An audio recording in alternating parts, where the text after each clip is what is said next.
versən enerji tükətin. Mən çəksən. Qurban dayı, deyirəm bəlkə bizə biraz fəhlə qüvvəsi yollayasınız. Jekdən bir 3-4 nəfər. Yo, heç bir fəhlə məhlə lazımdır. Qələt vələdə, nə deyirəm ona qulaq az. Tut bunu, özümüz işləməliyik, öz qüvvəmizlə. Necə deyərlər, metodum narodni stroyka. Belə də lazımdır. Zəhmət olmasa qoy başıma bunu. Misir Fironu 2. Ramzes.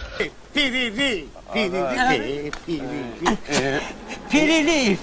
Qurban dayı, piririf. Verir işte. Buyurun.